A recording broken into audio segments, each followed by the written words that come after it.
everybody. Welcome to the Sharon and Joe Show. My name is Sharon. Hey, everybody. My name is Joe. So for tonight, Joe and I are doing something a little bit different. We're going to do story time with Sharon and Joe. What do you think? A little bit of a spin-off. I think it'd be kind of cool to liven it up. Yeah. So, all right. So we decided we're going to tell you guys the story. Now, this was actually very shortly after we first met. For those of you that don't know, Joe and I met through the channel. I spoke to Joe on the phone for a couple of months, then he came to New Hampshire to see me. And so he met me one day, and the very next day he met all my little slithery friends. And you would think I have a lot of experience with snakes because I was married with one for 20 years, unfortunately. But this was my up close and personal hands-on experience with snakes, which I wasn't too enthusiastic about. But I was surprised though after I was done. You guys, so some of you may know I breed snakes, and now Joe is in on this. We breed snakes now, but because of that, I've always had a large number of snakes. So at the time, right now we have 20 snakes. I think I can't remember how many I had when you came over, but it was in the teens. So I had several snakes, and you were going to meet all the snakes. Do you want to tell us about that fun day? Well, first off, Sharon had mentioned to me and tried to calm me down. She's like, "Now, the only time I hardly ever got bit."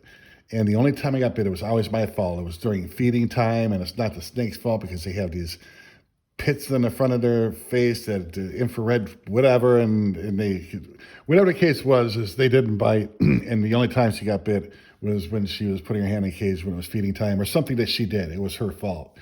So I'll let her explain to you what happened when it came up. So now keep in mind that I'm kind of timid and a little bit set back on snakes at the time, so I wasn't sure about them at all. Were you self-conscious because you didn't want to look wimpy in front of me? Oh, a little bit. Yeah, I was like that, but I tried to forewarn her. I was like, yeah, this is, I'm not big into it, but I'll try it. But yeah, I had to put on the manly man face. Yeah, so I have several types of snakes. In this particular instance, Joe was coming and he was looking at the different snakes, and some of them I let him hold, some I didn't. And there was one that I let him hold, and it was a Mexican black king snake, Masada. He was holding her, and then when I told him, I was like, you're definitely not going to get bit. Like, it's cool. Like, I'll be able to tell. And he didn't get bit, so I was true. But then as soon as you handed the snake back to me, she bit me.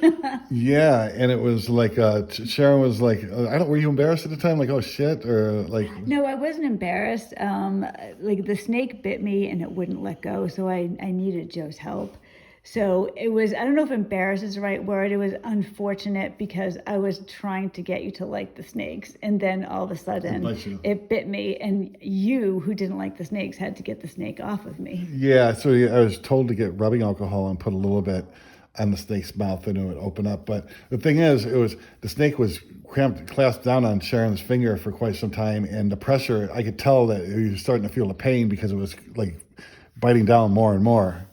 Yes, it was horrible, but really funny. Like today we laughed about this. It didn't hurt like at first, but if they stay on there for a while and they start like putting pressure on more. It was just very unfortunate that Joe had to get the snake off. Although I think the poor snake was drunk by the time you were done. Like for real, you were dousing her with alcohol. But she's okay. We still have her today. Thank God. So that was my first experience actually with Sharon and our snakes now. So that was.